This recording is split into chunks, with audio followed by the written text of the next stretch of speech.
गौरव का इतिहास नरवाण राजवंश पर भव्य पुस्तक विमोचन। गाजियाबाद की वसुंधरा स्थित किंग्स फोक होटल में आज इतिहास ने एक नई करवट ली है। अवसर था नरवाण राजवंश का गौरवशाली इतिहास पुस्तक के लोकार्पण का एक ऐसा आयोजन जहां संस्कृति, शौर्य और स्वाभिमान की गूंज स्पष्ट सुनाई थी। इस विशेष पुस्तक के लेखक हैं अखिल भारतीय क्षत्रिय महासभा पंजीकृत के राष्ट्रीय उपाध्यक्ष डॉक्टर वेद प्रकाश चौहान, जिन्होंने क्षत्रिय समाज की वीरता, परंपरा और ऐतिहासिक धरोहर को शब्दों में पिरोकर भावी पीढ़ी को एक प्रेरणा स्रोत सौंपा है। जी, आपके द्वारा एक किताब लिखी गई है जिसका नाम है निर्वाण राजवंश का गौरवशाली इतिहास। क्या कहना चाहेंगे और कितना वर्ष इसको लगा है आपने लिखने में और किस किस तरह से आपने जो सच्चाई और इतिहास जाना है? ये पहली बात तो ये किताब नहीं है, ये एक शोध ग्रंथ है, एक इतिहास के ऊपर आधारित है और ये ऐतिहासिक ग्रंथ है। किताब से कहीं ऊपर की चीज़ है और ये वो चीज़ है जिसमें 1857 की क्रांति को प्रमुखता से उभारा गया है। प्रथम युद्ध कहाँ हुआ वो दिखाया गया है और देश की सीमाओं पर अमर बलिदानियों ने अपनी जीवन की जो शौर्य लीला की है। 19 ऐसे शहीद हैं इस ग्रंथ में जिनकी शौर्य गाथाएं इसमें संक्षिप्त रूप से दिखाई गई और देश विदेश में हमारे देश के जवान जाकर लड़ते रहे हैं तो सबकी इसमें हमने जानकारी दी है और आज हमारे माननीय मंत्री जी ने इसका विमोचन किया है और ये किताब आज के बाद सभी समाज को पढ़ने के लिए मिलेगी। युवा पीढ़ी इसके लिए एक ज्ञान का मार्ग होगा जिससे ज्ञान प्राप्त कर सके।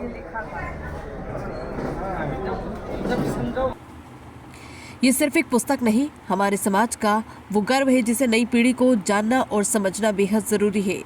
कार्यक्रम में उत्तर प्रदेश सरकार के मंत्री ब्रजेश ठाकुर मुख्य अतिथि के रूप में मौजूद रहे। राज्यसभा सांसद अनंत देव सिंह, विजयपाल सिंह तोमर, मंत्री सुनील शर्मा और विधायक धर्मेश तोमर समेत अनेक गणमान्य अतिथियों ने मंच की गरिमा को और ऊंचाई दी। आज आप एक कार्यक्रम में पहुंचे हैं, क्या कहना चाहेंगे? आज एक किताब का विमोचन किया गया है, इस पर क्या कहना है? देखिए भाई, वेद प्रकाश चौहान जी के द्वारा निर्वाण राजवंश का इतिहास एक पुस्तक लिखी गई है। आप सब जानते हैं कि वो कोई भी समाज हो और समाज का अपना एक इतिहास है और हमारी आने वाली पीढ़ियों को उस इतिहास के बारे में जानकारी मिले, क्या हमारे पूर्वज थे, क्या हमारे पूर्वजों का इतिहास रहा है। उसको लगातार एक लंबा संघर्ष 12 साल का आदरणीय वेद प्रकाश जी ने अपने जीवन के कालखंड में किया और उस संघर्ष के बाद एक इतना अच्छा पुस्तक, एक इतना अच्छा ग्रंथ प्रमाण सहित समाज को दिया। और जब हम समाज की बात करते हैं तो कुछ लोगों के मन में ये भ्रांति आती है कि किसी भी समाज का इतिहास केवल एक जाति पर आधारित होता है, लेकिन जब मैं जिस समाज से आता हूँ और उसी समाज के एक वंश की परंपरा का इतिहास का विमोचन मैं करने आज आया हूँ, वेद प्रकाश जी ने जिसको लिखा है, जब हम उस समाज की बात करते हैं तो उस समाज का एक ही समाज है और उस समाज का एक ही हित होता है, मेरे राष्ट्र की सेवा कैसे हो और मेरे राष्ट्र का उत्थान कैसे हो और मेरे राष्ट्र की रक्षा कैसे हो। आप मेरे किसी भी समाज के गौरवशाली अतीत और गौरवशाली पुरखों को उठा करके देख लीजिए, चाहे वो महाराणा प्रताप हो, चाहे पृथ्वीराज चौहान हो, चाहे छत्रपति शिवाजी हो, चाहे रानी लक्ष्मीबाई हो, ये जितने लोगों ने जो भी संघर्ष किया अपनी राज परंपरा में, उन्होंने उस संघर्ष में उनके साथ सब समाज सहयोगी था। अगर हम महाराणा प्रताप की चर्चा करते हैं तो भील उनके साथ था, पृथ्वीराज चौहान की चर्चा करते हैं तो वहाँ का सबसे निचले तबके का समुदाय उनके साथ था। समाज जब शब्द जुड़ता है तो वो एक पूरे देश का एक समाज है और इनके जितने इतिहास को आप पढ़ेंगे, इनके जितनी युद्ध लड़ाई हुई हैं, जितनी लड़ाइयाँ इन पूर्वजों ने लड़ी हैं, वो कभी भी अपने राज परिवार को बचाने के लिए नहीं लड़ी हैं, वो राष्ट्र की रक्षा के लिए, राष्ट्र को बचाने के लिए लड़ी हैं, अपने हिंदू धर्म को बचाने के लिए लड़ी हैं। और इसलिए इस इतिहास को आने वाली पीढ़ी पढ़े, उसी इतिहास को लेखनी से अपनी लिपिबद्ध किया है आदरणीय वेद प्रकाश जी ने। मैं उन्हीं की पुस्तक। आज के जो युवा हैं उनको इतिहास के बारे में और अपने पूर्वजों के बारे में कितना जानना जरूरी है?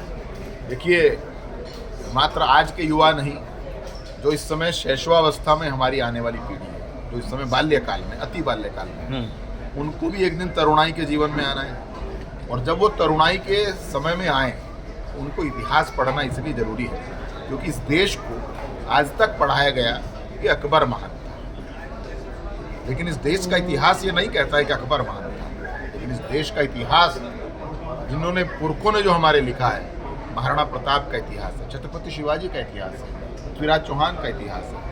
तीनों के इतिहास को आज की पीढ़ियां पढ़ें तो मैं समझता हूँ कि जिस संकट में देश कभी रहा आज से 10 वर्षों 11 वर्षों पहले, उसको उबारने के लिए आज वर्तमान समय के बहुत से सेवकगण लगे हुए हैं, चाहे वो किसी भी रूप में लगे हों। देश के ऊपर जब जब विपत्ति आई, इस समाज ने अपना सर्वस्व बलिदान करने का उदाहरण प्रस्तुत किया है। इस मंच के ऊपर भी एक वीरांगना मौजूद हैं जिनके पति शहीद हुए कारगिल के अंदर। उन्होंने ये नहीं सोचा होगा जब उनकी मांग में सिंदूर भरा होगा कि मेरी शादी एक सैनिक से हो रही है, और जब उनको शहादत की खबर मिली होगी, जब सीमा पर उनका बलिदान हुआ होगा, जब ये सूचना मिली होगी, तो उनको सिंदूर की चिंता नहीं थी, उनको माँ भारती की रक्षा की चिंता थी। ऐसा अमर बलिदानियों का इतिहास इस समाज का रहा है। उसी के निमित्त में आज यहाँ आया था, और अगली पीढ़ी से यही आग्रह करूँगा कि अपने इतिहास को जाने, अपने इतिहास को समझें। भारत क्या था, भारत क्या है और भारत क्या होगा, इस पर हम चिंतन करें। समाज की जड़ों से जुड़ने का ये प्रयास न केवल सराहनीय है बल्कि आने वाले समय में उदाहरण बनेगा।